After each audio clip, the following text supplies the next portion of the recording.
નમસ્કાર મિત્રો, આપ સૌનું વર્લ્ડ ઇન બોક્સ પર હાર્દિક સ્વાગત છે. દોસ્તો, આજના લેક્ચરમાં આપણે મિશન આદિત્ય L1 પર તમામ દ્રષ્ટિકોણથી ખૂબ જ અગત્યની ચર્ચાઓ કરવાની છે અને આ ચર્ચાઓ ખૂબ જ સટીક હશે. પ્રિલિમ્સ, મુખ્ય પરીક્ષા અને ઇન્ટરવ્યુ સુધીના તમામ ક્ષેત્રોમાં આ ચર્ચાઓ તમને ઉપયોગી સાબિત થશે. તો આજના લેક્ચરમાં મિશન આદિત્ય L1 સાથે સંકળાયેલા તમામ બિંદુઓને આપણે આવરી લેવાના છીએ. દોસ્તો, આપણી અવકાશ સંશોધન સંસ્થા એટલે કે ઇન્ડિયન સ્પેસ રિસર્ચ ઓર્ગેનાઇઝેશન ઇસરોએ છેલ્લા 15 દિવસમાં ભારતને અવકાશ ક્ષેત્રની ખૂબ જ અગત્યની સફળતાઓમાં આગળ ધર્યું છે. દોસ્તો, આપ સૌ જાણો છો કે થોડા દિવસો પહેલા જ 23મી ઓગસ્ટ 2023ની સાંજે ઇસરોના પ્રયત્નોથી આપણું એક મિશન ચંદ્રયાન-3 છે એ ચંદ્રના દક્ષિણ ધ્રુવ ઉપર સફળતાપૂર્વક સોફ્ટ લેન્ડિંગ પામ્યું અને એટલા માટે જ પ્રાઇમ મિનિસ્ટર સાહેબે 23મી ઓગસ્ટને નેશનલ સ્પેસ ડે પણ જાહેર કર્યો. અને આ ઘટનાના હજી 15 દિવસ નથી થયા એ પહેલા જ આપણને 2 સપ્ટેમ્બર એટલે કે આજના દિવસે 2 સપ્ટેમ્બર 2023ના દિવસે ભારતે સૂર્યના અભ્યાસ માટે થઈને એક બહુ જ અગત્યનું મહત્વાકાંક્ષી અભિયાન લોન્ચ કર્યું. તો ખાસ ધ્યાન રાખો, આ જે મિશન આજે લોન્ચ થયું છે, આ મિશન આવનારી પરીક્ષાઓમાં અચૂકપણે તમને ઉપયોગી સાબિત થશે. તો આજના લેક્ચરમાં હું તમને આ મિશનના વિવિધ પાસાઓ પણ સમજાવીશ, તેના ઉદ્દેશો શું છે સમજાવીશ, સાથોસાથ કેટલા અંતરે એને રાખવામાં આવે છે, લાર્ગ્રાન્જ બિંદુ કોને કહેવાય, આપણે એના ઉપર પણ ચર્ચા કરવાના છીએ. આ મિશનના તમામ ઉદ્દેશોને આપણે ધ્યાનમાં રાખશું. સાથોસાથ આપણે સૂર્ય વિશેના પણ કેટલાક ગુણધર્મોને ધ્યાનમાં રાખવા પડશે, જેમ કે સૂર્યનું બંધારણ કેવું હોય, આપણે એને પણ થોડા ઘણા અંશે પરીક્ષાલક્ષી દ્રષ્ટિકોણથી ધ્યાનમાં રાખશું. તો સ્ટેપ બાય સ્ટેપ આપણે આ કામગીરીમાં આગળ વધીએ. તો આપણી આ સંસ્થા ઇસરોએ આ સફળતા પ્રાપ્ત કરી છે. તો ઇસરો વિશેની બેઝિક માહિતી તમારી પાસે છે. ઇસરોની રચના દોસ્તો 15મી ઓગસ્ટ 1969ના દિવસે કરવામાં આવેલી છે અને આ આપણી જે સંસ્થા છે ઇસરો, તેનું વડું મથક બેંગલુરુ ખાતે છે. બેંગલુરુ એટલે કર્ણાટકમાં. વર્તમાન સમયમાં એસ સોમનાથ એ એમના ચેરપર્સન છે મિત્રો. એ ઇસરોના 11મા ચેરપર્સન છે અને ઇસરો જે છે એ પ્રાઇમ મિનિસ્ટર ઓફિસ અંતર્ગત આવેલી છે, એટલે પીએમઓ દ્વારા ઇસરોની દેખરેખ રાખવામાં આવે છે, કારણ કે પીએમઓ અંતર્ગત એક બહુ જ અગત્યનો એક વિભાગ પણ છે ડિપાર્ટમેન્ટ ઓફ સ્પેસ, અને આ ડિપાર્ટમેન્ટ ઓફ સ્પેસ અંતર્ગત આપણી ઇસરો નામની સંસ્થા આવેલી છે. હવે જુઓ દોસ્તો, આજના આ સમાચારો વિશ્વભરના સમાચાર પત્રોમાં, મીડિયામાં આપણને જોવા મળ્યા છે કે આજની આપણી આ 2 સપ્ટેમ્બરની જે સફળતા છે, બરાબર, તો કે ભાઈ ઇસરોએ સફળતાપૂર્વક મિશન આદિત્ય L1 લોન્ચ કર્યું. પ્રાઇમ મિનિસ્ટર સાહેબે આ આખી કામગીરીમાં જે સફળતા પ્રાપ્ત થઈ એટલા માટે થઈ અને ઇસરોને, ઇસરોના વૈજ્ઞાનિકોને વિશેષ અભિનંદનો પાઠવ્યા. એટલે આ 2 સપ્ટેમ્બર 2023 આ તારીખ પણ આપણે યાદ રાખવાની છે. આંધ્રપ્રદેશના શ્રીહરિકોટા આઇલેન્ડ પરથી સતીશ ધવન સ્પેસ સેન્ટર ખાતેથી ભારતે આ અભિયાન લોન્ચ કર્યું છે. તો મિત્રો, આ પણ તથ્ય જે મેં તમને કહ્યું એ તમારે ખાસ ધ્યાનમાં રાખવું જોઈએ, કારણ કે એના ઉપરથી પણ આપણી એક્ઝામમાં ક્વેશ્ચન્સ પૂછી શકાય. ઓકે, તો આ બેઝિક બાબતો આપણે ધ્યાનમાં રાખીએ. હવે જો મિત્રો, આ આપણું જે અભિયાન છે, બરાબર, મિશન આદિત્ય L1, તેનો મૂળ ઉદ્દેશ શું છે મિત્રો? તો કે સૂર્યનો અભ્યાસ. તો સૂર્યના અભ્યાસ માટે લોન્ચ કરવામાં આવેલું આ મિશન છે. મિશનની ખાસિયત મિત્રો એવી છે કે ભાઈ ભારતે સૂર્યના અવલોકન માટે, ખાસ ધ્યાન રાખજો, ઓબ્ઝર્વેશન, અવલોકન, અભ્યાસ માટે અવકાશમાં સ્થાપેલું સૌ પ્રથમ મિશન છે, એટલે કે મેડન મિશન છે, સૌ પ્રથમ મિશન છે. મિત્રો, ભારતમાં ઘણી બધી સંસ્થાઓ એવી છે કે જે સૂર્યના વિવિધ પ્રકારના એસ્ટ્રોનોમિકલ અભ્યાસ સાથે સંકળાયેલી છે. દાખલા તરીકે ઉદયપુર ખાતે જ, રાજસ્થાનના ઉદયપુર ખાતે જ સૌર વેધશાળા પણ આવેલી છે, એટલે કે સૌર પ્રયોગશાળા આવેલી છે અને ત્યાં મલ્ટી એપ્લિકેશન સોલર ટેલિસ્કોપ નામના વિવિધ પ્રકારના સાધનો પણ છે જે સૂર્યનો અભ્યાસ કરે છે. તો ધરતી ઉપરથી ભારત સૂર્યનો અભ્યાસ કરે છે, પણ પહેલી વખત કોઈ મિશનને સૂર્યના અભ્યાસ માટે પૃથ્વીથી પણ ઘણી બધે દૂર અવકાશમાં સ્થાપિત કરવાનો ભારતનો પ્રયત્ન થઈ રહ્યો છે. બીજી એક ખાસ વાત હવે જે હું તમને કહેવા જાઉં છું એ તમે ખાસ સમજો. આજના દિવસે આ મિશન લોન્ચ થયું. આ મિશન અત્યારના ધોરણે મિત્રો પૃથ્વીની નિમ્ન ભૂકક્ષામાં એને લોન્ચ કરવામાં આવ્યું છે, જે પોતાના નિયત ગંતવ્ય સુધી એટલે કે જે આપણે એને L1 લાર્ગ્રાન્જ બિંદુ કહીએ છીએ મિત્રો, જે પૃથ્વીથી 15 લાખ કિલોમીટર દૂર આવેલું છે. પૃથ્વી અને સૂર્યની વચ્ચેની જે રેખા છે એમાં 15 લાખ કિલોમીટર દૂર આવેલું છે લાર્ગ્રાન્જ L1 બિંદુ. ત્યાં સુધી આ મિશનને પહોંચતા હજુ 4 મહિના જેટલો ટાઈમ લાગશે. એટલે જાન્યુઆરી 2024 આપણું આ મિશન L1 બિંદુ ઉપર સ્થાપિત થશે. L1 બિંદુની હેલો ઓર્બિટમાં એ પોતે ભ્રમણ કરવાનું ચાલુ કરશે. અને આ મિશન આપણને ફેબ્રુઆરી 2024 થી સૂર્યનો અભ્યાસ કરી તેનો ડેટા એટલે કે એની માહિતી, એના પિક્ચર્સ અને એ બધી જ ડિટેલ આપણને ફેબ્રુઆરી 2024 થી આપવાનું ચાલુ કરશે. એટલે આ મિશન આજથી જ આપણને ડેટા આપવા માંડશે અને એ ડેટા આપણે એનો ઉપયોગ કરશું. આ પ્રકારની વિગત નથી. હજી એને 4 મહિના પૃથ્વીની આસપાસ ચક્કર લગાવવાના છે અને ધીમે ધીમે એ પોતાનું સ્થાન છે એ પ્રાપ્ત કરશે. તો એટલી વિગતો આપણે ખાસ ધ્યાનમાં રાખીએ. તો સૂર્યના અભ્યાસ માટેનું આ સૌથી પહેલું મિશન, અવકાશમાં સ્થાપિત થયેલું ભારતનું સૌથી પહેલું મિશન છે. એટલી વિગતોને આપણે ખાસ ધ્યાનમાં રાખીએ. હવે જુઓ, આ મિશન લોન્ચ કરનારી સંસ્થા કે એજન્સી ઈસરો છે, બરાબર. પણ આ મિશનને પાર પાડવા માટે તેના જે વિવિધ આ આખા સ્પેસક્રાફ્ટ, બરાબર, અથવા તો તમે એને સેટેલાઇટ પણ કહી દો, મિશન આદિત્યને, અથવા સ્પેસક્રાફ્ટ પણ કહો, એમાં ટોટલ ખાસ ધ્યાન રાખજો, ટોટલ તેમાં 7 ઇન્સ્ટ્રુમેન્ટ આવેલા છે. 7 ઇન્સ્ટ્રુમેન્ટ્સ, વૈજ્ઞાનિક ઉપકરણો, 7 પેલોડ્સ પણ તમે એને કહી શકો. આ 7 પેલોડ્સ છે મિત્રો, એ માત્ર ઈસરોએ એકલા હાથે નથી બનાવેલા. આ 7 ઇન્સ્ટ્રુમેન્ટ્સ બનાવવા માટે ઈસરોને ભારતની જ બીજી કેટલીક એજન્સીઓએ મદદ કરેલી છે. તો એ બધી એજન્સીઓ કઈ છે? તો જો ખાસ ધ્યાન રાખજો, આ અભિયાનમાં માત્ર ઈસરો એકમાત્ર સંસ્થા સામેલ નથી. ઈસરોની સાથે ઇન્ડિયન ઇન્સ્ટિટ્યૂટ ઓફ એસ્ટ્રોફિઝિક્સ નામની સંસ્થા કે જે બેંગલુરુ ખાતે આવેલી છે, બરાબર, જેને આપણે IIA તરીકે ઓળખતા હોઈએ, તો એની પણ ભૂમિકા રહેલી છે. આ IIA છે એ કેન્દ્ર સરકારના વિજ્ઞાન ટેકનોલોજી મંત્રાલયના વિજ્ઞાન અને ટેકનોલોજી વિભાગ હેઠળ આ સંસ્થા કામ કરે છે, જેની રચના 1971 થઈ હતી. તો જે પ્રકારે IIA મદદ કરી છે, એવી જ રીતે કેટલાક ઇન્સ્ટ્રુમેન્ટ્સ બનાવવામાં આપણને IUCAA નામની સંસ્થાએ પણ ભૂમિકા નિભાવેલી છે અને મદદ કરેલી છે.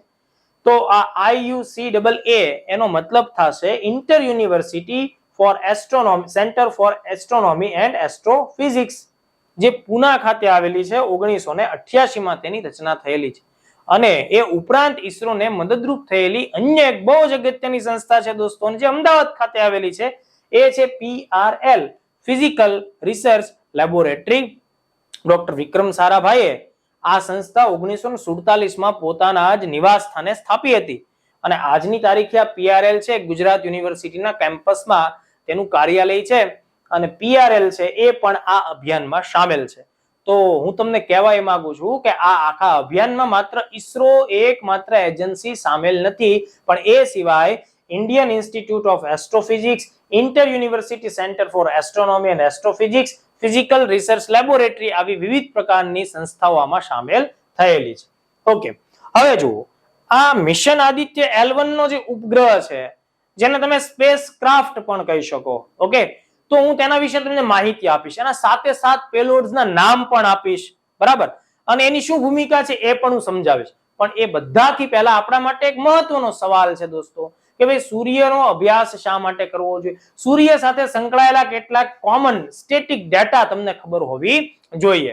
સૂર્યના જે બાહ્ય આવરણો છે, એટલે કે ફોટોસ્ફિયર છે, ક્રોમોસ્ફિયર છે, કોરોના છે, આ બધા વિશે પણ થોડી ઘણી સામાન્ય માહિતી આપણી પાસે હોવી અનિવાર્ય છે. જો આપણને માહિતીઓ ખબર પડે તો આપણે કહી શકીએ કે યસ, આ બધી બાબતોનો મારે અભ્યાસ કરવાનો છે. તો જુઓ, પૃથ્વીની સૌથી નજીકનો તારો છે સૂર્ય. મંદાકિની આકાશગંગામાં સૂર્યનું સ્થાન આવેલું છે મિત્રો, ઓકે. અને સૂર્યની ઉત્પત્તિ આશરે 4.5 બિલિયન વર્ષો પૂર્વે થયેલી હોવાનો અંદાજ છે. એટલે આ બધા ફેક્ટ્સ તમારે ધ્યાનમાં રાખવા પડશે. બીજું, પૃથ્વી અને સૂર્યની વચ્ચેનું સરેરાશ અંતર મિત્રો 15 કરોડ કિલોમીટર છે. જેને આપણે 150 મિલિયન કિલોમીટર આવા સ્વરૂપમાં પણ દર્શાવી શકીએ. એટલે ખાસ ધ્યાન રાખજો, 15 કરોડ કિલોમીટર એ પૃથ્વી અને સૂર્ય વચ્ચેનું એક સરેરાશ અંતર છે.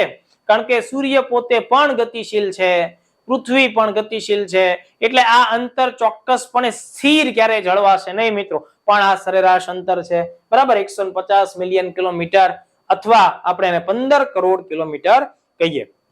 હવે જો બીજી એક ખાસ બાબત, પૃથ્વી અને સૂર્ય વચ્ચેનું જે સરેરાશ અંતર છે ને મિત્રો, તેને ખગોળ શાસ્ત્રમાં એક એસ્ટ્રોનોમિકલ યુનિટ તરીકે પણ વ્યાખ્યાયિત કરવામાં આવે છે.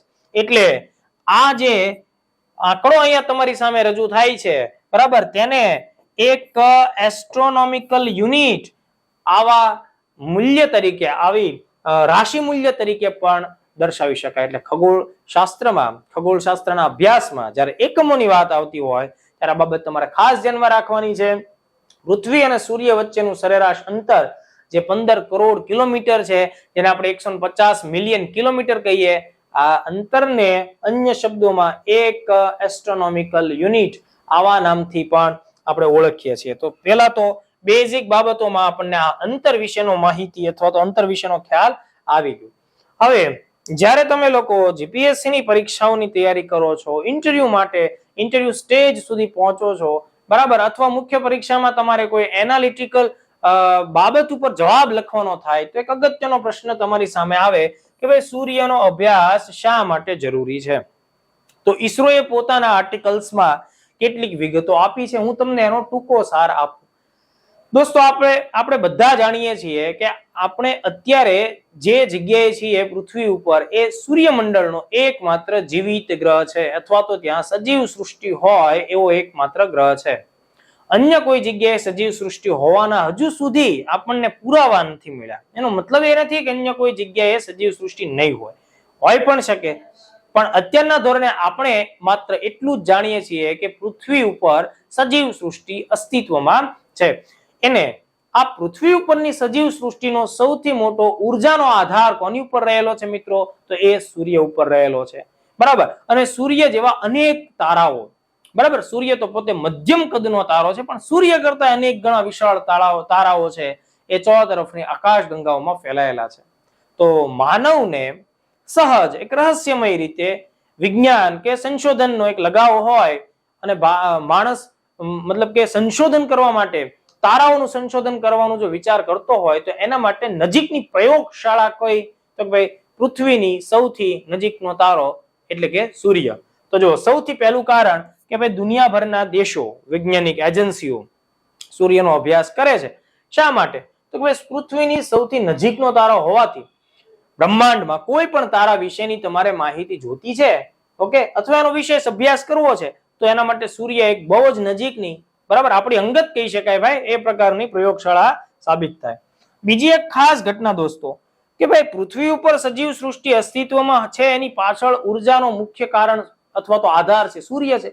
એટલે જો સૂર્ય ઉપર કોઈ પણ પ્રકારના ચેન્જીસ આવે છે, સૂર્યના બંધારણમાં કોઈ પ્રકારના ફેરફાર થાય છે, સૂર્યના ગુણધર્મોના લક્ષણોમાં કોઈ ચેન્જીસ આવે છે, તો ચોક્કસપણે આ બધા જે પણ પ્રકારના ફેરફારો થાય છે મિત્રો, તો આ પરિવર્તનો, ફેરફારોની અસર માનવ જીવન ઉપર, સમગ્ર સજીવ સૃષ્ટિ ઉપર થાય છે. એટલે પણ દુનિયાભરની એજન્સીઓ સૂર્યનો અભ્યાસ કરી અને પૃથ્વી ઉપર આવતા ચેન્જીસ ઉપર સૂર્યનો કેટલા અંશે પ્રભાવ છે ડાયરેક્ટલી, એ જાણવા માટે મહેનત કરે છે.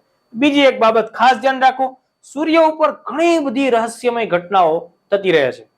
એ બધી ઘટનાઓ કે આપણે પૃથ્વી ઉપરથી જોઈ શકતા નથી. જેમ કે મિત્રો, સૂર્યના ચુંબકીય ધ્રુવો દર 11 વર્ષે ટોટલી પોતાનું સ્થાન બદલી નાખે છે. અરસપરસ સૂર્યનો જે ઉત્તરનો ચુંબકીય ધ્રુવ છે દોસ્તો, બરાબર, એ 11 વર્ષે દક્ષિણમાં જતો રહે છે, એટલે કે દક્ષિણ ધ્રુવ બની જાય છે. અને દક્ષિણ ધ્રુવ છે મિત્રો, એ દર 11 વર્ષે ઉત્તરમાં ખસકી જાય છે. તો આ પ્રકારની અનેક પ્રકારની રહસ્યમય ઘટનાઓ આપણને જોવા મળે છે. તો આવી રહસ્યમય ઘટનાઓને વધુ સચોટ રીતે સમજવી હોય તો આપણે સૂર્યની નજીક જઈને અભ્યાસ કરવો જરૂરી છે. એટલા માટે પણ આપણે આ પ્રકારના અભ્યાસો અથવા મિશન્સ મોકલવા પડે છે. ત્રીજી એક બાબત કે સૂર્યની સપાટી પરથી ચુંબકીય કે તાપમાન સંબંધી જે પણ ઘટનાઓ થાય, બરાબર, જે મેં હમણાં તમને વાત કરી, તો એની સીધી અસર માનવ જીવન ઉપર અને માનવીય પ્રવૃત્તિઓ પર થતી હોય. જેમ કે સૂર્ય ઉપર જ્યારે સોલર ફ્લેર્સ મળે, સૌર કલંકના જે વર્ષો હોય, જે મેં તમને દર 11 વર્ષની વાત કરી દોસ્તો, દર 11 વર્ષે સૂર્યમાંથી ઘણી બધી ઉર્જા છે એ વિસ્ફોટ સ્વરૂપે બહાર નીકળે છે. બરાબર, જેને આપણે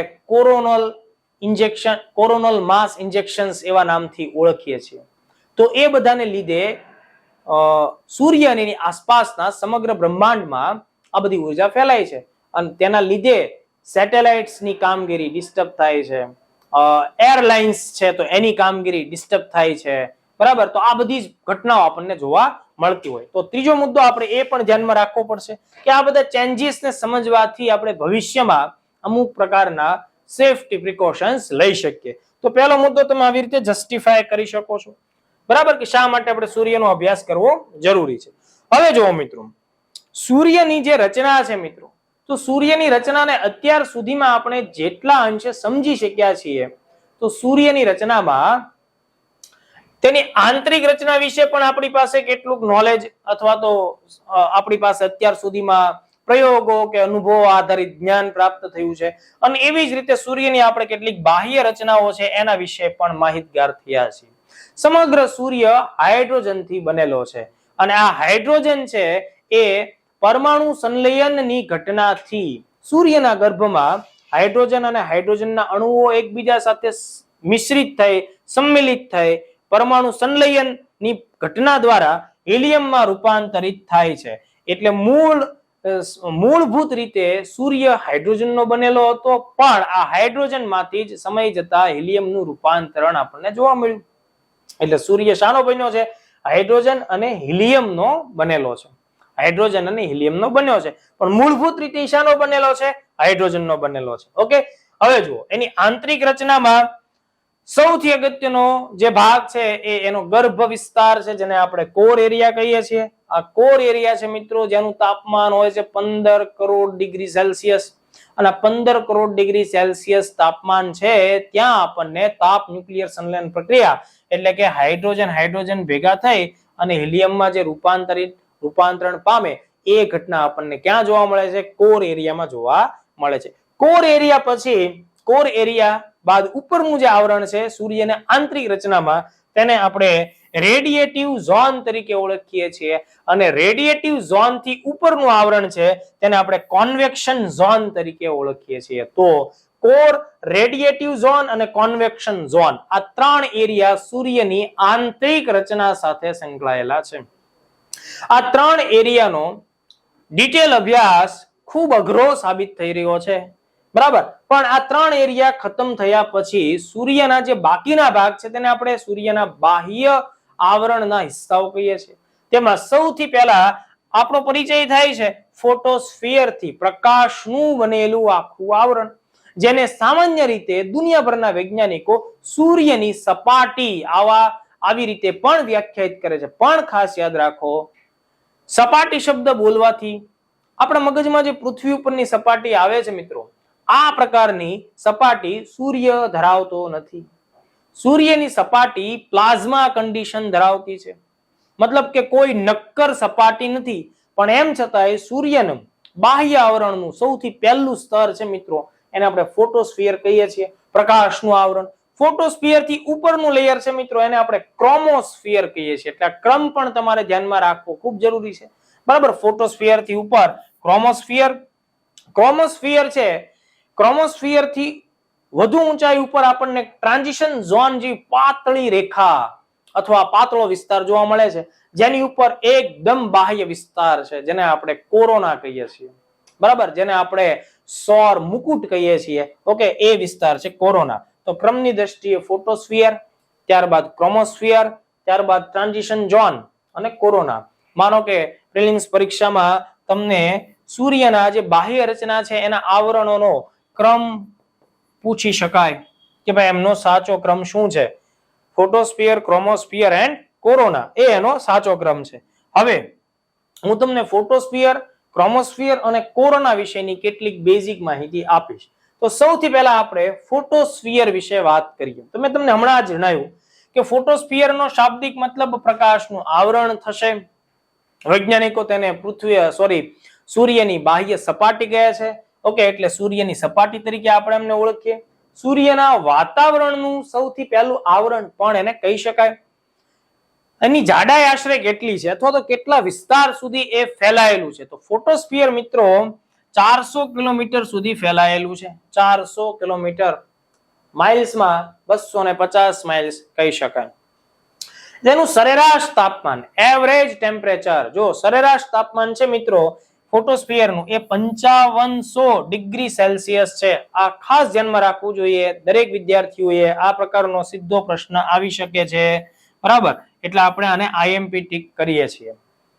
ફોટોસ્ફિયરનું સરેરાશ તાપમાન છે મિત્રો, એવરેજ ટેમ્પરેચર 5500 ડિગ્રી સેલ્સિયસ છે. અને આ વિગત મિત્રો ખાસ ધ્યાન રાખજો. હવે હું જે કહેવા માંગુ છું એ બાબત ઉપર, આ વિગત ઈસરોએ મિશન આદિત્ય L1 ની પ્રોફાઇલમાં પણ લખેલી છે. એટલે ઈસરોએ જે માહિતી પબ્લિક કરેલી છે, જાહેર કરેલી છે, એમાં પણ આ માહિતી આપવામાં આવેલી છે. હવે જો આ સરેરાશ તાપમાન છે ફોટોસ્ફિયરનું, બરાબર, એટલે દરેક જગ્યાએ ટેમ્પરેચર 5500 ડિગ્રી સેલ્સિયસ નહીં હોય. જો ફોટોસ્ફિયરમાં તાપમાન શરૂ થાય છે 6200 ડિગ્રી સેલ્સિયસ થી, પણ જેવા આપણે ધીમે ધીમે ફોટોસ્ફિયરમાં ઉપર જઈએ છીએ, ઓકે, વાતાવરણમાં આગળ વધીએ છીએ, એમ ટેમ્પરેચર એનું ડાઉન થાય છે, નીચું જાય છે અને 3700 ડિગ્રી સેલ્સિયસ સુધી આપણને એ ટેમ્પરેચર જોવા મળે છે. તો કહેવાનો મતલબ ફોટોસ્ફિયર કે જેની જાડાઈ આશરે 400 કિલોમીટર છે અથવા 250 માઇલ્સ છે મિત્રો, બરાબર, એમાં ફોટોસ્ફિયરમાં તમે જેમ જેમ ઊંચાઈ ઉપર જાઓ છો તેમ તેમ ટેમ્પરેચર છે એ ઓછું થતું જાય છે. આ વિધાનવાળા ક્વેશ્ચન્સમાં આ મુદ્દો તમારે ખાસ ધ્યાનમાં રાખવો જોઈએ. એવરેજ ટેમ્પરેચર પૂછાય તો 5500 ડિગ્રી સેલ્સિયસ આપણે રાખીએ છીએ. ચલો, ફોટોસ્ફિયર બાદ આપણે બીજા આવરણ ક્રોમોસ્ફિયર ની વાત કરીએ. ક્રોમોસ્ફિયર એટલે ફોટોસ્ફિયર ની ઉપરનું આવરણ. એની જાડાઈ તો કે ભાઈ 400 કિલોમીટર અથવા 250 માઇલ સુધી તો ફોટોસ્ફિયર હતું. તો ત્યાંથી શરૂ થાય મિત્રો, ત્યાંથી શરૂ થાય અને 2100 કિલોમીટર, 2100 કિલોમીટર એટલે 1700 કિલોમીટર નો બીજો જે આપણને પટ્ટો મળે છે, આખો એરિયા મળે છે, એ ક્રોમોસ્ફિયર છે. આ વિગત ખાસ ધ્યાનમાં રાખજો. ક્રોમોસ્ફિયર નું તાપમાન, બરાબર, 3700 ડિગ્રી સેલ્સિયસ થી શરૂ થાય છે અને 7700 ડિગ્રી સેલ્સિયસ સુધી જોવા મળે છે. એટલે ક્રોમોસ્ફિયરમાં લક્ષણો કંઈક આ પ્રકારે થયા, બરાબર, કે જેમ તમે ક્રોમોસ્ફિયરમાં જેમ જેમ ઊંચાઈ સુધી જાઓ છો, બરાબર, મતલબ કે તમે 400 કિલોમીટર થી લઈને જેમ જેમ 2100 કિલોમીટર સુધી જાઓ છો એમ ટેમ્પરેચર 3700 ડિગ્રી સેલ્સિયસ થી 7700 ડિગ્રી સેલ્સિયસ સુધી જોવા મળે. એટલે ક્રોમોસ્ફિયરમાં જેમ જેમ ઊંચાઈ ઉપર જાઓ તેમ ટેમ્પરેચરમાં વધારો જોવા મળે છે. એ ફોટોસ્ફિયરના લક્ષણો અને ક્રોમોસ્ફિયરના તાપમાનના વધવાના લક્ષણોમાં આ પ્રકારનો ભેદ છે અને આ ભેદને સમજવાનો છે. એટલા માટે આપણું મિશન આદિત્ય L1 જે છે એ ફોટોસ્ફિયરનો અભ્યાસ કરશે, ક્રોમોસ્ફિયરનો પણ અભ્યાસ કરશે.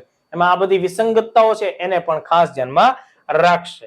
હવે જુઓ, 1300 માઇલ્સ એટલે કે 2100 કિલોમીટર સુધીમાં આપણને શું જોવા મળે છે? ક્રોમોસ્ફિયરની અપર લેયર અથવાની અપર લિમિટ જોવા મળે છે.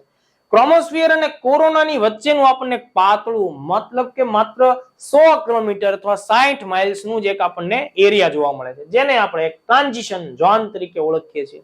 આ ટ્રાન્ઝિશન ઝોનની વિશેષતા એ છે મિત્રો કે જેનું તાપમાન 7700 ડિગ્રી સેલ્સિયસ, બરાબર, ક્રોમોસ્ફિયરનું જે હાઈએસ્ટ તાપમાન આપણને ઉપરમાં જોવા મળે છે ત્યાંથી લઈ ખાસ ધ્યાનથી અચાનક જ આ તાપમાન મતલબ કે માત્ર આ 60 માઇલ 100 કિલોમીટરના જ ડિસ્ટન્સમાં 7700 ડિગ્રી સેલ્સિયસ થી વધી અને અચાનક કેટલા સુધી પહોંચી જાય છે? 5 લાખ ડિગ્રી સેલ્સિયસ સુધી પહોંચે. આવું કેમ છે? આ બધા આપણા મિશનના ઉદ્દેશો છે સમજવાના કે ભાઈ આ બધી ટેમ્પરેચરમાં આટલું બધું જે ડિફરન્સ આવે છે, અચાનક રેપિડ ચેન્જ, એની પાછળ કયા કારણો જવાબદાર હોઈ શકે એનો આપણે અભ્યાસ કરવાનો થાય.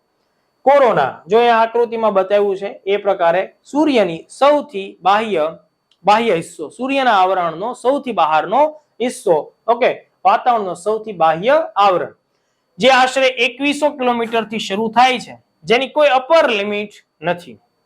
ક્રોમોસ્ફિયર જ્યાં અટકે છે ને ત્યારથી કોરોના આપણને દેખાય છે. કોરોનાનું તાપમાન મિત્રો સૌથી વધુ આપણને જોવા મળે છે 5 લાખ થી લઈને 10 લાખ કેલ્વિન. 5 લાખ થી લઈને 10 લાખ કેલ્વિન, બરાબર. અને આ વિસ્તાર મિત્રો કોરોનાનો અભ્યાસ કરવા માટેનું જે સ્પેશિયલી ટેલિસ્કોપ ડેવલપ થયેલું હોય એને આપણે કોરોનાગ્રાફ ટેલિસ્કોપ કહી શકીએ. કોરોનાગ્રાફ ટેલિસ્કોપ. અને સંપૂર્ણ સૂર્યગ્રહણની પરિસ્થિતિમાં જ આપણને બહારનો જે જ્વાળાવાળો વિસ્તાર છે જેને આપણે સૌર મુકુટ કહીએ છીએ, ઓકે, કોરોના કહીએ છીએ, એ આપણને જોવા મળે છે. તો જો દોસ્તો, આ મેં તમને બેઝિક વિગતો આપી. હવે મારે તમને એ સમજાવવાનું છે કે આ સૂર્ય વિશેના મેં તમને જે કેટલાક સ્ટેટિસ્ટિક્સ આપ્યા, એના આવરણો વિશે કેટલીક વાત કરી, તેનો અભ્યાસ કરવા માટે ઈસરોએ આજે 2 સપ્ટેમ્બર 2023 ના દિવસે પોતાનું એક ખૂબ જ અગત્યનું મિશન લોન્ચ કર્યું, જેને આપણે મિશન આદિત્ય L1 કહીએ છીએ, જેમાં કુલ 7 જેટલા સાયન્ટિફિક ઇન્સ્ટ્રુમેન્ટ્સ આવેલા છે. બીજી એક ખાસ બાબત મિત્રો, આ મિશન આદિત્ય L1 ના 7 સંસાધનો, જેને આપણે સાયન્ટિફિક ઇન્સ્ટ્રુમેન્ટ્સ કહીએ, જેને આપણે પેલોડ્સ એવા નામથી પણ ઓળખતા હોઈએ, એ બધા ભારતે સ્વદેશી રીતે પોતાની જ સંસ્થાઓ કે એજન્સીઓ મારફતે તૈયાર કરાવેલા છે. એટલે આ મિશન સંપૂર્ણપણે ભારતનું સ્વદેશી મિશન છે. ત્યારબાદ બીજો એક અગત્યનો સવાલ આપણે ધ્યાનમાં રાખવો પડશે કે મિત્રો, ઈસરોએ લોન્ચ કરેલું મિશન આદિત્ય L1 સૂર્યનો અભ્યાસ તો કરશે, પણ સૂર્યના કયા ભાગનો અભ્યાસ કરશે? તો દોસ્તો, સૂર્યના બાહ્ય આવરણ સાથે સંકળાયેલા જે ત્રણેય અલગ અલગ ભાગ છે, એટલે કે ફોટોસ્ફિયર, ક્રોમોસ્ફિયર અને કોરોના, આ ત્રણેય ભાગનો અભ્યાસ આપણું આ મિશન કરવાનું છે. મતલબ આ જ બાબત તમને પ્રિલિમ્સ પરીક્ષામાં પણ પૂછી શકાય. મુખ્ય પરીક્ષામાં જ્યારે આ સવાલ પૂછાય છે ત્યારે તમારે એને સ્પેશિયલી હાઇલાઇટ કરવું પડે કે આપણું આ મિશન આ ત્રણેય ભાગના અભ્યાસનો ઉદ્દેશ ધરાવે છે.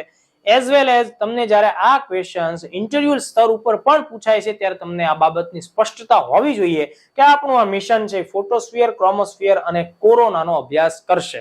ખાસ યાદ રાખો, આ આખા મિશનમાં, આ આખા સ્પેસ ક્રાફ્ટમાં ટોટલ 7 ઇન્સ્ટ્રુમેન્ટ જોડાયેલા છે, બરાબર. 7 ઇન્સ્ટ્રુમેન્ટ છે એ પ્રિલિમ્સ માટે ઉપયોગી થશે, બરાબર. આ 7 ઇન્સ્ટ્રુમેન્ટ છે એના નામ અને એનું મૂળ કામ શું છે એને આપણે ધ્યાનમાં લેવું પડશે. તો સૌથી પહેલું દોસ્તો, પહેલું ઇન્સ્ટ્રુમેન્ટ જે સૌથી અગત્યનું છે, બરાબર, આ આખા મિશન આદિત્ય L1 નું સૌથી મેજર સાયન્ટિફિક ઇન્સ્ટ્રુમેન્ટ આપણે જેને કહી શકીએ એ છે VELC. VELC એટલે વિઝિબલ ઇમિશન લાઇન કોરોનાગ્રાફ. તો કોરોનાગ્રાફ નામનું અગત્યનું VELC નામનું સાધન આપણે આમાં જોડેલું છે, જે સોલર કોરોના અને કોરોનલ માસ ઇન્જેક્શન્સ CME ની ઘટનાનો અભ્યાસ કરશે. તો જો દોસ્તો, સોલર કોરોના જે સૌથી બાહ્ય ભાગ છે, બાહ્ય આવરણમાં સૌથી વધુ તાપમાન ધરાવતો ભાગ છે, બરાબર, તેનો અભ્યાસ કરશે. કોરોનલ માસ ઇન્જેક્શન્સ એટલે દર 11 વર્ષે જે સૂર્યની બાહ્ય બાબતો છે, બાહ્ય આવરણ છે, એમાંથી ઘણી બધી ઉર્જા અને આયનીકૃત કણો, ઓકે, આયનાઇઝ્ડ પાર્ટિકલ્સ એમાંથી ઇરપ્ટ થાય છે, તો તેનો પણ ખાસ અભ્યાસ કરશે. આ જે સાધન છે એ ઇન્ડિયન ઇન્સ્ટિટ્યૂટ ઓફ એસ્ટ્રોફિઝિક્સ જે બેંગલુરુ ખાતે આવેલી છે, તેણે અને ઈસરોએ સાથે મળીને તૈયાર કરેલું છે. તો જો આપણે જે વાત કરીને કે અલગ અલગ સંસ્થાઓ આ અભિયાનમાં ભાગીદાર છે, એનું આપણને અહીંયા એક ઉદાહરણ મળે છે. ચલો, ત્યારબાદ બીજું જે અગત્યનું સાધન છે SUIT solar ultraviolet imaging telescope. તો મિત્રો, ફોટોસ્ફિયર અને ક્રોમોસ્ફિયર નો અભ્યાસ કરવા માટે થઈને બીજું અગત્યનું સંસાધન છે SUIT, બરાબર. આ બધાના નામ તમારે ધ્યાનમાં રાખવાના છે અને એનો ઉદ્દેશ્ય શું છે એ ધ્યાનમાં રાખવાનું છે. એ યુવી ક્ષેત્રનો ખાસ વિશેષ અભ્યાસ કરશે, બરાબર. નિયર યુવી રીજન, સૂર્યમાંથી આવતા અલ્ટ્રાવાયોલેટ તરંગો ઉપર એનું વિશેષ ફોકસ હશે અને સ્પેશિયલાઇઝેશન એનું છે ફોટોસ્ફિયર અને ક્રોમોસ્ફિયરના અભ્યાસ રિલેટેડ બાબતોનું. તેનું નિર્માણ કોણ કરે છે? IUCAA નામની સંસ્થા જે પુના ખાતે આવેલી છે તે અને ઈસરો સાથે મળીને તેની રચના કરે છે. ત્રીજું અગત્યનું, ત્રીજું અને ચોથું જે સંસાધનો છે, આ બંને એક્સરે નો અભ્યાસ કરતા સંસાધનો છે, જેમ કે SOLEX તરીકે આપણે તેને ઓળખીએ, બરાબર. સોલર લો એનર્જી એક્સરે સ્પેક્ટ્રોમીટર. જો એક્સરે નો અભ્યાસ કરશે, પણ તેને આપણે સોફ્ટ એક્સરે તરીકે ઓળખીશું. એવી જ રીતે સૂર્યમાંથી આવતા હાર્ડ એક્સરેસ છે, તો હાર્ડ એક્સરેસ એટલે કે હાઈ એનર્જી ધરાવતા એક્સરેસ છે, તેના અભ્યાસ માટે HEL1OS નામનું ચોથું અગત્યનું ઇન્સ્ટ્રુમેન્ટ એમાં જોડવામાં આવેલું છે. High energy L1 orbiting x-ray spectrometer જે હાર્ડ એક્સરે નો અભ્યાસ કરશે. તો મિત્રો સૌર જ્વાળાઓમાંથી જે એક્સરે નીકળે છે એના અભ્યાસ માટે આ બે સાધનો જોડાયેલા છે, બરાબર, જેનો મૂળ ઉદ્દેશ એક્સરે નો અભ્યાસ રહેલો છે. અને આ બંને સાધનો કોના દ્વારા વિકસિત કરવામાં આવેલા છે? UR રાવ સેટેલાઇટ સેન્ટર, જે ઈસરોનું જ એક શાખા છે જે બેંગલુરુ ખાતે આવેલી છે, તેના દ્વારા આ સોલેક્સ અને HEL1OS નામના એક્સરે સ્પેક્ટ્રોમીટર્સ વિકસિત કરવામાં આવ્યા છે. તો જુઓ મિત્રો, આપણે જે VELC જોયું, બરાબર, ત્યારબાદ આપણે આ બે સાધનો જોયા. તો આ ચાર સાધનો જે ટોટલ આપણે જોયા મિત્રો, આ ચાર સાધનો સૂર્યની સતત એની સામે જોઈ, મતલબ કે સૂર્યનું ઓબ્ઝર્વેશન કરવા માટે આ ચાર સાધનો સંપૂર્ણપણે સૂર્યનો જ ઓબ્ઝર્વેશન એંગલ પકડશે. મતલબ કે એ સતત સૂર્યમાંથી આવતી ડાયરેક્ટ એનર્જીને તે એબ્ઝોર્બ કરવાનો પ્રયત્ન કરશે. ચાલો, ત્યારબાદ પાંચમું અને જે છઠ્ઠું સાધન છે એમાં એકનું નામ છે ASPEX Aditya solar wind particle experiment, બરાબર, જે ફિઝિકલ રિસર્ચ લેબોરેટરી દ્વારા તૈયાર કરવામાં આવેલું છે. અને છઠ્ઠું સાધન છે જેને આપણે પાપા એવું નામ આપ્યું છે, PAPA, PAPA, plasma analyser package for Aditya, જે ઈસરોની જ તિરુવનંતપુરમ ખાતે આવેલી સંસ્થા છે Vikram Sarabhai space centre VSSC, એના દ્વારા તૈયાર કરવામાં આવેલું છે. આ બંને સંસાધનો સૌર પવનો, સોલર વિન્ડ નો અભ્યાસ કરશે અને ઉર્જાવાન આયનો એટલે એનર્જેટિક જે આયનાઇઝ પાર્ટિકલ્સ છે એનો અભ્યાસ કરશે. તો 6 સાધનો થયા. અને સાતમું સાધન છે જેને આપણે મેગ તરીકે ઓળખીએ છીએ, જે એક મેગ્નેટોમીટર છે, જે ચુંબકીય ક્ષેત્રનો અભ્યાસ કરશે. મિત્રો ખાસ ધ્યાનમાં રાખજો, મેગ નામનું સાધન જોડાયેલું છે જે મેગ્નેટોમીટરનું કામ કરશે. ઇન્ટરપ્લેનેટરી મેગ્નેટિક ફિલ્ડ, બરાબર, ઇન્ટરપ્લેનેટરી મેગ્નેટિક ફિલ્ડ, જે L1 લાગ્રાન્જ બિંદુ ઉપર જે પણ ચુંબકીય ક્ષેત્રની અસરો આવશે એનો અભ્યાસ કરશે, જેની રચના બેંગલુરુ ખાતેની ઈસરોની જ એક સંસ્થા છે laboratory for electric optic system, તેના દ્વારા તેનો વિકાસ કરવામાં આવેલો છે. તો આપણે અહીંયા શું કર્યું, સાથે સાથ પેલોડ્સના નામ જોયા, કઈ સંસ્થાએ તેની રચના કરી અને એનો મૂળ ઉદ્દેશ શું છે એ બાબતને જોઈ, બરાબર. જે પૈકી મેં તમને વાત કરી કે ભાઈ 4 સાધનો એવા નીકળ્યા કે જે સૂર્યનો સીધો અભ્યાસ કરશે, અને 3 સાધનો એવા છે કે જે લાગ્રાન્જ L1 બિંદુ ઉપર સૂર્ય ઉપરથી આવતી જે ઉર્જા છે એમાંથી પોતપોતાનું સંશોધન આગળ વધારશે, બરાબર. બીજી એક ખાસ બાબત ધ્યાન રાખજો, આ જે આખું મિશન છે, આ મિશનને તૈયાર કરવામાં, તેના સાધનો તૈયાર કરવામાં કે તેને લોન્ચ કરવામાં ભારતે અન્ય કોઈ દેશની મદદ લીધી નથી. એટલે કે મિશન આદિત્ય L1 આ બાબતે વિશેષ મિશન છે કે ભારતનું સંપૂર્ણ રીતે સ્વદેશી મિશન છે. મિત્રો બીજી એક ખાસ બાબત ધ્યાન રાખો કે આ મિશન આદિત્ય L1 જે આખો ઉપગ્રહ છે મિત્રો, બરાબર, 7 ઇન્સ્ટ્રુમેન્ટ જોડાયેલા છે, ઓકે, એનું ટોટલ વજન 1475 kg જેટલું છે. આ પણ ફેક્ટ્સ તમારે ધ્યાનમાં રાખવું પડશે. પ્રિલિમ્સ પરીક્ષા એઝ વેલ એઝ મુખ્ય પરીક્ષાઓમાં પણ તમારી પાસે આ વિગત હોવી અનિવાર્ય છે. 1475 kg નું તેનું ટોટલ વજન આપણને જોવા મળે છે. બીજું મિત્રો ખાસ કે આ આખા પ્રોજેક્ટ પાછળ સરકારે 378 સમથિંગ કરોડ આપેલા છે, પણ મોટા ભાગના સોર્સમાં આપણને 400 કરોડ રૂપિયા છે એની રકમ જોવા મળે છે. એટલે અંદાજે માનો કે આ મિશન પાછળનો ખર્ચ આપણે ધ્યાને લેવો હોય તો 400 કરોડ રૂપિયા આસપાસનો ખર્ચ થશે. એટલે ઈસરોની આવી બધી જે સફળતાઓ છે મિત્રો, તેનાથી દુનિયાભરના દેશો ઓછા ખર્ચે અગત્યના મહત્વપૂર્ણ સાયન્ટિફિક મિશન્સ કેવી રીતે પાર પાડવા, તો કરકસર યુક્ત મિશન તરીકે પણ ભારતના મિશનોની વિશ્વભરમાં એક ખાસ ડેડિકેટેડ નોંધ લેવામાં આવે છે કે ભાઈ ભારતના મિશનો ઓછા ખર્ચે તૈયાર થાય છે, ભારતના મિશનો પાછા સફળ પણ બને છે, અને ટોટલ એનો ખર્ચ છે એ ઘણો બધો ઓછો હોય છે. એટલે 400 કરોડની આસપાસની કિંમતમાં આ આખું મિશન આપણને સફળ થતું જોવા મળશે. હવે એના આગળના તબક્કામાં વાત કરીએ કે આ આખા ઉપગ્રહને પૃથ્વી પરથી ઊંચકીને અવકાશ સુધી લઈ જવા માટે જે લોન્ચિંગની પ્રક્રિયા હોય તે, તો આ મિશનને લોન્ચ કોના દ્વારા કરવામાં આવ્યું છે? તો ખાસ ધ્યાન રાખજો, મોસ્ટ આઈએમપી બાબત છે PSLV C57 અથવા PSLV નું એક્સ્ટ્રા લાર્જ વર્ઝન અહીં વપરાયેલું હોવાને લીધે આપણે એને એક્સેલ તરીકે પણ હાઇલાઇટ કરતા હોઈએ છીએ. PSLV એક્સેલ C57 અથવા એક્ઝામમાં સીધું જ પૂછાશે તો ધ્યાન રાખજો તમારો જવાબ છે PSLV C57. તો મિત્રો આ મિશનને આપણે PSLV વડે લોન્ચ કર્યું છે, નહીં કે GSLV વડે. તો વિધાનને ખાસ ધ્યાન રાખવું પ્રિલિમ પરીક્ષાના દ્રષ્ટિકોણથી પણ કે આ મિશન PSLV દ્વારા લોન્ચ કરવામાં આવ્યું છે. પોલર સેટેલાઇટ લોન્ચ વ્હીકલ એટલે કે PSLV નું એ પૂરું નામ છે. એ PSLV ઈસરો દ્વારા વિકસિત કરવામાં આવેલા લોન્ચ વ્હીકલ્સમાં ત્રીજી પેઢીનું લોન્ચ વ્હીકલ છે. એટલે ત્રીજી પેઢીનું પ્રમોચન યાન પણ આપણે એને ગણી શકીએ. હવે જુઓ, જ્યારે આપણે PSLV ની વાત કરીએ છીએ આ મુદ્દા ઉપર તો કેટલાક બીજા ફેક્ટ્સ ધ્યાનમાં રાખજો.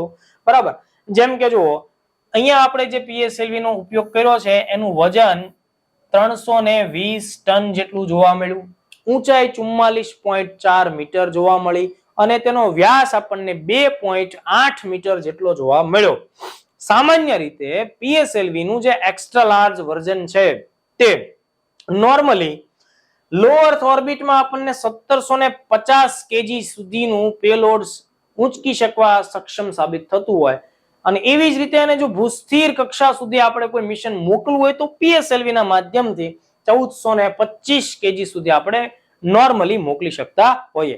હવે મિશન આદિત્ય L1 ના કેસમાં આપણી પાસે વજન કેટલું છે? 1475 kg. 1475 kg. બીજી એક ખાસ વાત કે અત્યારે આ મિશન કઈ જગ્યા સુધી પહોંચાડવામાં આવ્યું છે? તો પૃથ્વીની નિમ્ન ભૂકક્ષા સુધી, એટલે કે જે આપણે લિયો તરીકે ઓળખતા હોય. તો લિયોમાં PSLV વધુમાં વધુ કેટલું વજન ઉંચકી શકે છે? 1750.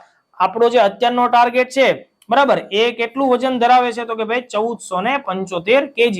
એટલા માટે આરામથી આ કામ PSLV દ્વારા થઈ શક્યું. અધરવાઇઝ આપણે એનાથી વધુ તાકાત વાળું એન્જિન ધરાવતું GSLV નો ઉપયોગ કરવો પડ્યો હોત. તો એક આ વિગત છે. બીજી એક વિગત તમે બધા મિત્રો જાણો છો કે ભાઈ ભારતમાંથી કોઈ પણ મિશનને અવકાશમાં લોન્ચ કરવામાં આવે છે તો એની એક જ સાઇટ અત્યારના ધોરણે આપણે ઉપયોગમાં લઈ રહ્યા છીએ, એ છે શ્રીહરિકોટા આઇલેન્ડ, જે આંધ્રપ્રદેશ રાજ્યમાં આવેલો ગણવામાં આવે છે. એટલે એક્ઝેક્ટ તો તેનું લોકેશન બે ઓફ બેંગાલ એટલે કે બંગાળની ખાડીમાં જોવા મળે છે. અને આ જે આખો બેરિયર ટાઈપનો આઇલેન્ડ છે શ્રીહરિકોટા આઇલેન્ડ, ઓકે, તો એ પુલિકટ સરોવરને અને બંગાળની ખાડીને એકબીજાથી અલગ કરે છે. અને આ આઇલેન્ડ એટલે કે શ્રીહરિકોટા આઇલેન્ડ ખાતે સતીશ ધવન સ્પેસ સેન્ટર નામનું ઈસરોનું લોન્ચિંગ સ્ટેશન આવેલું છે. ભારતના તમામ અભિયાનો ત્યાંથી જ લોન્ચ કરવામાં આવે છે. આ વિગતને તમારે અચૂકપણે યાદ રાખવાની છે. તો આટલા મુદ્દાઓ એકદમ પરફેક્ટ તમને આવડી ગયા હોવા જોઈએ. આમાંથી કોઈ પણ મુદ્દો પૂછાય તો તમારો જવાબ એકદમ પરફેક્ટલી સાચો પડવો જોઈએ. PSLV C57. જો ધ્યાન રાખજો, આ મુદ્દો બહુ જ IMP છે. આનો આપણે ઉલ્લેખ દરેક પ્રકારની પરીક્ષાઓમાં ઉપયોગિતાપૂર્વક કરી શકવા જોઈએ. હવે જ્યારે આપણે PSLV સિસ્ટમની વાત કરતા હોઈએ તો PSLV માં ઈંધણ દહનની જે પ્રક્રિયા રહેલી છે મિત્રો એ અલગ અલગ 4 તબક્કાઓમાં વિભાજિત છે. બરાબર, ઈંધણ દહન પ્રણાલીના આપણી પાસે 4 તબક્કા જોવા મળે છે. કોઈ પણ PSLV હશે બરાબર, તો જ્યારે એનો પ્રથમ તબક્કો આપણે જોઈએ છીએ તો PSLV ના પ્રથમ તબક્કામાં સોલિડ ફ્યુઅલ ઘન બળતણનો ઉપયોગ કરવામાં આવે છે. ઘન બળતણ તરીકે તેમાં હાઇડ્રોક્સી ટર્મિનેટેડ પોલીબ્યુટાડીન નામનું જે દ્રવ્ય છે અથવા તો એ નામનો જે પાવડર છે એનો ઉપયોગ આપણે કરીએ છીએ, એટલે HTPB. બરાબર, એનું બીજો જે તબક્કો છે મિત્રો, બરાબર, બીજા તબક્કામાં મતલબ કે જેવી રીતે અહીંયાથી આખી સિસ્ટમ છે PSLV એ લોન્ચ થાય છે, ઓકે, શ્રીહરિકોટા ખાતેથી તેનું ઈંધણ દહન ની પ્રક્રિયા શરૂ થાય છે અને એના લીધે ખૂબ વિશાળ માત્રામાં ઈંધણનું દહન થવાથી જે ધુમાડો ઉત્પન્ન થાય છે, આ ધુમાડો અતિશય ઝડપ સાથે ધરતી સાથે અથડાય છે. ઓકે, ન્યૂટનના ગતિના ત્રીજા નિયમ પ્રમાણે, બરાબર, ન્યૂટનના ગતિના ત્રીજા નિયમ પ્રમાણે રોકેટને વિરુદ્ધ દિશામાં ધક્કો લાગે છે. એટલા માટે આખી સિસ્ટમ છે એ અપલિફ્ટ થાય છે અને રોકેટની ગતિ આ જે ન્યૂટનના ગતિના ત્રીજા નિયમ પર આધારિત છે તેને વેગમાન સંરક્ષણનો સિદ્ધાંત પણ કહેવામાં આવે છે. આ બાબત પણ તમારે ખાસ ધ્યાનમાં રાખવાની, બરાબર. રેખીય વેગમાન સંરક્ષણના સિદ્ધાંત ઉપર પણ રોકેટ કામ કરે છે.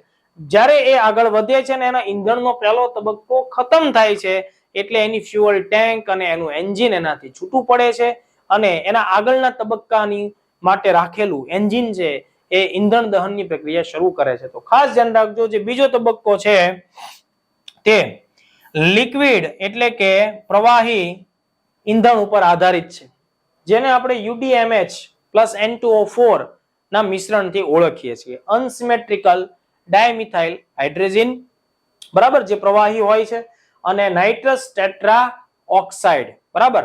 તો નાઇટ્રોજન ટેટ્રા ઓક્સાઇડ N2O4, તો આ બંનેનું મિશ્રણ છે એ અહીંયા લિક્વિડ સ્વરૂપમાં ઈંધણ તરીકે આપણે વાપરતા હોઈએ. બીજી એક ખાસ બાબત ધ્યાન રાખો, આ જે બીજો તબક્કો છે મિત્રો PSLV નો, ત્યાં વિકાસ નામનું એક એન્જિન છે એ પણ કાર્યરત છે. એટલે બીજા તબક્કા માટે વિકાસ નામનું આપણે એન્જિન સ્પેશિયલી ભારતે આના માટે તૈયાર કરેલું છે, બરાબર. જે વિદેશોની એન્જિન છે એના ઉપરથી પ્રેરિત છે, પણ વિકાસ નામનું એન્જિન જે લિક્વિડ ફ્યુઅલ ઉપર આધારિત છે તેનો ઉપયોગ થાય છે. મેં મારા ભૂતકાળના લેક્ચર્સ YouTube ઉપર ઘણા બધા આપેલા છે, એમાં મેં વિકાસ એન્જિન વિશે પણ ઘણી બધી વ્યાપક વાતો કરેલી છે. ત્રીજો તબક્કો છે મિત્રો, એમાં ફરીથી સોલિડ ફ્યુઅલનો ઉપયોગ કરવામાં આવે છે. એઝ ઇટ ઇઝ જે HTPB નો આપણે ઉપયોગ થયો છે તેનો આપણે ઉપયોગ કરતા હોઈએ. ચોથા તબક્કામાં એક સાથે બે એન્જિનનો ઉપયોગ કરવામાં આવતો હોય છે. બે એન્જિનનો ઉપયોગ થાય છે અને અહીંયા પણ આપણને લિક્વિડ, બરાબર, પ્રવાહી ઈંધણ જોવા મળે છે. Monomethyl hydrogen plus mix oxide of nitrogen. Okay, એટલે MMH પ્લસ MON. તો આટલી વિગતો તમે લોકો PSLV ના કેસમાં ખાસ ધ્યાનમાં રાખજો. હવે બહુ જ મહત્વનો પડાવ આપણા આ લેક્ચરમાં જોવા મળે છે અને એ પડાવ છે કે આ મિશનને લોન્ચ કયા સ્થળ સુધી કરવામાં આવશે અથવા તો કયા સ્થળે એ સ્થાપિત થશે. તો એના માટે તમે લોકોએ એક શબ્દ સાંભળ્યો હશે, એ છે લારગ્રાન્જ બિંદુ અથવા લારગ્રાન્જ પોઈન્ટ. એટલા માટે થઈને આ આખા મિશનને નામ આપવામાં આવ્યું છે મિશન આદિત્ય L1. તો જે L1 છે મિત્રો, બરાબર, આ L1 છે એ લારગ્રાન્જ બિંદુ દર્શાવે છે. હવે જુઓ, આ આખી જે આકૃતિ છે મિત્રો, એમાં ખાસ જુઓ તમે, અહીંયા સેન્ટરમાં સન દર્શાવેલ છે, સૂર્ય, અહીંયા પૃથ્વી છે અને અહીંયા પૃથ્વીની આસપાસ આપણને મૂન જોવા મળે છે. તો આ પ્રકારની પોઝિશન દર્શાવવામાં આવેલી છે. હવે સૂર્યનો અભ્યાસ કોઈ પણ પ્રકારના ડિસ્ટર્બન્સ વગર શાંતિપૂર્વક સ્થિરતા સાથે કરવો હોય તો તમે તમારા સ્પેસક્રાફ્ટ બોલો અથવા તો તમે તમારો ઉપગ્રહ બોલો, બરાબર, બધી જ વસ્તુ એક જ છે, અથવા તમારું મિશન પણ તમે કહી શકો છો. તો તમે તમારા મિશનને અથવા તો સ્પેસક્રાફ્ટ કે સેટેલાઇટને કોઈ ચોક્કસ એવા સ્થળ ઉપર જો પહોંચાડી દો છો, સ્થાપિત કરી દો છો કે ત્યાં એને કોઈ વધારે ડિસ્ટર્બન્સ રહેતું નથી, તો એ ખૂબ સારી રીતે કોઈ પણ પ્રકારની ખલેલ વગર સૂર્યનો અભ્યાસ સારી રીતે કરી શકે.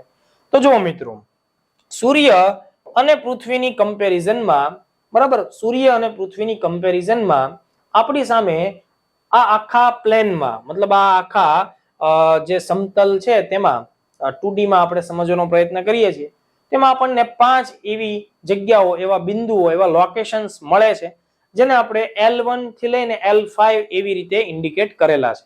જો એમાં L1 અહીંયા આપેલું છે, સૂર્ય અહીંયા છે, પૃથ્વી અહીંયા છે. સૂર્ય અને પૃથ્વીની વચ્ચેની જે રેખા છે એમાં આપણને L1 બિંદુ અહીંયા જોવા મળે છે. ત્યાં આપણે જો લખ્યું પણ છે આદિત્ય L1. ઓકે, બીજું આવો આપણને બિંદુ ક્યાં જોવા મળે છે? પાછળની બાજુ L2 જોવા મળે છે. એવી રીતે એક બિંદુ આપણને અહીંયા જોવા મળે છે જેને આપણે L3 કહીએ. એવી રીતે બીજું એક બિંદુ આપણને L4 આ બાજુ અને L5 આ બાજુ જોવા મળે છે. તો હવે એટલી વિગતો થઈ. હવે એમાં આપણું મિશન છે એ કઈ જગ્યાએ છે? તો કે આ L1 બિંદુ ઉપર છે.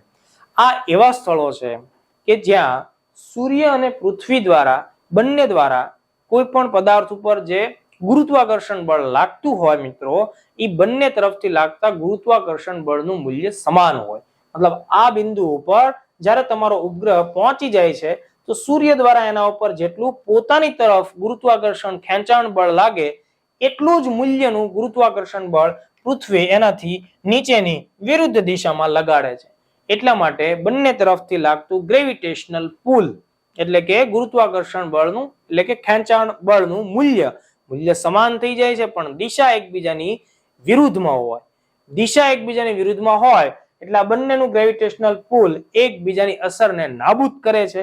એટલા માટે આ બિંદુ ઉપર એ કોઈ વિશેષ ગ્રેવિટી ફીલ નથી કરતું, એટલે તટસ્થ રીતે પોતાની એક ઓર્બિટની આસપાસ ઘૂમતું રહેશે. તો જો અહીંયા આપણને આ એક માર્ગ બતાવવામાં આવ્યો છે, એક પરિપથ ઓર્બિટ બતાવવામાં આવેલી છે. એને આપણે હેલો ઓર્બિટ કહેતા હોઈએ છીએ. આ L1 બિંદુની હેલો ઓર્બિટ છે. હવે જુઓ આ જે ડિસ્ટન્સ છે મિત્રો, બરાબર, તો આપણે અગાઉ પણ આ જ લેક્ચર્સમાં એક વાત સમજી ચૂક્યા છીએ કે સૂર્ય અને પૃથ્વીની વચ્ચેનું જે ટોટલ ડિસ્ટન્સ છે એ 15 કરોડ કિલોમીટર છે. કેટલું છે? 15 કરોડ કિલોમીટર. પણ આ જે L1 બિંદુ ઉપર આપણે જે મિશન પહોંચાડવાનું છે, આ L1 અને પૃથ્વીની વચ્ચેનું જે અંતર છે મિત્રો, બરાબર, એ માત્ર 15 લાખ કિલોમીટર છે. એટલે 1.5 મિલિયન, 15 લાખ કિલોમીટર. એ આ જે ટોટલ ડિસ્ટન્સ છે ને સૂર્ય અને પૃથ્વીની વચ્ચે, બરાબર, એનું માત્ર 1% ડિસ્ટન્સ જ થશે. માત્ર 1% ડિસ્ટન્સ જ થશે. તો આ બધી જ વિગત ફિલિમ્સ માટે ખૂબ ઉપયોગી છે. તમને પૂછી શકે લાર્ગ્રાન્જ બિંદુનો મતલબ શું થાય? તો લાર્ગ્રાન્જ બિંદુનો મતલબ એવો થશે કે પૃથ્વી અને સૂર્યની વચ્ચેનું એક એવું બિંદુ કે જ્યાં પૃથ્વી અને સૂર્ય દ્વારા લાગતા ગુરુત્વાકર્ષણ બળનું મૂલ્ય સમાન થાય, પણ એ બંને બળની દિશા એકબીજાથી વિરુદ્ધ થવાને લીધે આ બિંદુ ઉપર કોઈ ગ્રેવિટેશનલ ફોર્સની પરિણામ જોવા મળતું નથી. એટલે ત્યાં રહેલો પદાર્થ છે એ ઓછા ફ્યુઅલ સાથે સરસ રીતે કામ કરી શકશે. બીજી એક બાબત, આ બિંદુ ઉપર જ્યારે આપણું મિશન સતત રીતે ઓર્બિટ થતું હશે તો કોઈ પણ સમયે આપણને ગ્રહણની પરિસ્થિતિને લીધે સૂર્યનો અભ્યાસ કે ઓબ્ઝર્વેશન ડિસ્ટર્બ થશે નહીં. એટલે આ બિંદુની બીજી એક વિશેષતા તમે લોકો ખાસ ધ્યાન રાખો કે L1 બિંદુ ઉપર મિશન રાખવાથી ગ્રહણની પરિસ્થિતિ છે, બરાબર, તો ગ્રહણની પરિસ્થિતિમાં પણ આપણું ઓબ્ઝર્વેશન છે તેના પર કોઈ નેગેટિવ અસર થશે નહીં. તો આ એક વિગત તમે ખાસ ધ્યાનમાં રાખો, બરાબર. આ L1 બિંદુ છે તો એને ધ્યાનમાં રાખીને મેં જેટલી પણ વાત કરી છે એ બધી જ તમને આ વસ્તુ અહીંયા પણ દર્શાવવામાં આવેલી છે. સેમ હિયર તમે લોકો ખાસ જુઓ. આ સૂર્ય છે, આ પૃથ્વીની આસપાસ આ ચંદ્રની પરિસ્થિતિ બતાવવામાં આવેલી છે, અને આ જે ડિસ્ટન્સ છે, બરાબર, આ 15 લાખ કિલોમીટર અંતરે L1 આપણું બિંદુ છે, લાર્ગ્રાન્જ બિંદુ 1, અને આ તેની હેલો ઓર્બિટ છે. તો આ પ્રકારની વિગતો ખાસ ધ્યાનમાં રાખવી પડશે. હવે આ આખું જે મિશન છે આદિત્ય L1, તેના કેટલાક વૈજ્ઞાનિક ઉદ્દેશો, સાયન્ટિફિક ઓબ્જેક્ટ્સ કયા કયા રહેલા છે, તો આ ચર્ચા મુખ્ય પરીક્ષામાં અને આ ચર્ચા ઇન્ટરવ્યુ લેવલના ક્વેશ્ચન્સમાં આપણને પૂછી શકાય. બરાબર, તો પહેલો મુદ્દો ખાસ ધ્યાનમાં રાખીએ કે મિત્રો આ જે આપણે આખો મિશન મોકલીએ છીએ, ઓકે, તો તેનો ઉદ્દેશ છે કે ભાઈ સૂર્યના બાહ્ય આવરણમાં રહેલ ક્રોમોસ્ફિયર તથા કોરોનાનો અભ્યાસ કરવો. મતલબ ફોટોસ્ફિયર, ક્રોમોસ્ફિયર, કોરોનાનો અભ્યાસ કરવો. ક્રોમોસ્ફિયર તથા કોરોનાના ક્ષેત્રમાં જે તાપમાનની પરિસ્થિતિ છે, પ્લાઝમાની સ્થિતિ છે, સૌર જ્વાળા છે, CME છે, મતલબ કોરોનલ માસ ઇન્જેક્શન્સ છે, એ બધી ઘટનાઓનો અભ્યાસ કરવો. પ્લાઝમા અને આયનીકૃત કણો છે તો તેનો અભ્યાસ કરવો. સૌર પવનો, બરાબર, સોલર વિન્ડ, એ કેવી રીતે ઉદ્ભવે છે, તેનું બંધારણ શું છે અને તેની ગતિ કેવી રીતે આગળ વધે છે એ મુદ્દાનો અભ્યાસ કરવો. અને ચુંબકીય ક્ષેત્રનો વ્યાપક અભ્યાસ કરવો. તો જો મિત્રો આ આખા મુદ્દાઓમાં આપણે ખૂબ જ સાવચેતીપૂર્વક દરેક એંગલને ખાસ ધ્યાનમાં રાખ્યા છે. મતલબ કે આ મિશન વિશે જેટલી પણ સ્ટેટિસ્ટિકલ માહિતી છે એ પણ મેં તમને આપી છે, સાથોસાથ જે જગ્યાએ તેના કોન્સેપ્ટ રહેલા છે એ પણ આપણે ધ્યાનમાં લીધા છે. તો દોસ્તો ડેફિનેટલી આ જે આખો ટોપિક છે તમને લોકોને આવનારી તમામ પરીક્ષાઓ માટે ખૂબ જ ઉપયોગી સાબિત થશે. આ લેક્ચર્સ તમને લોકોને કેવો લાગે છે એ અંગે અચૂકપણે તમે રિવ્યુ આપો અને આ લેક્ચર્સને મેક્સિમમ સ્ટુડન્ટ સુધી શેર કરો. Thank you very much.